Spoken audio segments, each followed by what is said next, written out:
যেই পয়গম্বর দুনিয়াতে থাকা অবস্থায় আমাদের জন্য কেঁদেছেন, এখনো রওজায় বসিয়া আমাদের জন্য কাঁদেন। কিয়ামতের ময়দানে যখন উঠবেন তখন উম্মত। আজ আমরা সেই কপাল পরা উম্মত, আজ আমি সেই কপাল পরা উম্মত। আজ আমি নবীকে চিনলাম না। আজ আমার কাছে টিভি দেখতে ভালো মনে হয়, টিভি দেখতে ভালো লাগে, ঘন্টার পর ঘন্টা টিভি দেখতে পারি। মেসিকে মোহাব্বত করি, নেইমারকে মোহাব্বত করি, বিটিএসদেরকে মোহাব্বত করি।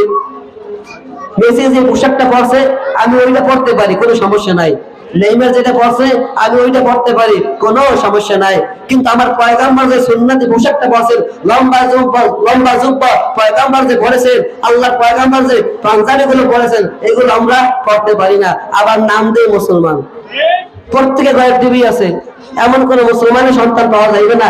এই যেখানে বল চলতেছে আপনি খোঁজ নিয়ে দেখেন, এখান থেকে উঠবেন দেখবেন অধিকাংশ বাড়িতে এখনো পর্যন্ত টিভি চলতেছে, স্টার জলসা, জি বাংলা চলতেছে। তো বলেন শান্তি কেমন করে আসবে? রব তো আমাদেরকে বাঁচিয়ে রেখেছেন। এই যে বললাম কিছু খাস আল্লাহ ওয়ালা আছে, আজকে আমাদের এখানে আসবেন শাহ আব্দুল হামিদ সাহেব দামাত বারকাত আলিয়া, তাদের মতো ব্যক্তিত্বের কারণে, তাদের মতো বুজুর্গের কারণে, আপনার আমার গুনাহের কারণে রব আমাদেরকে টিকিয়ে রেখেছেন। তো যে কথাগুলো বললাম, আল্লাহ তাআলা সর্বপ্রথম আমাকে সহ সকলকে আমল করা তৌফিক দান করুন, আমিন। ওয়া আখিরু দাওয়ানা আলহামদুলিল্লাহি রাব্বিল আলামিন। আসসালামু আলাইকুম ওয়া রাহমাতুল্লাহ।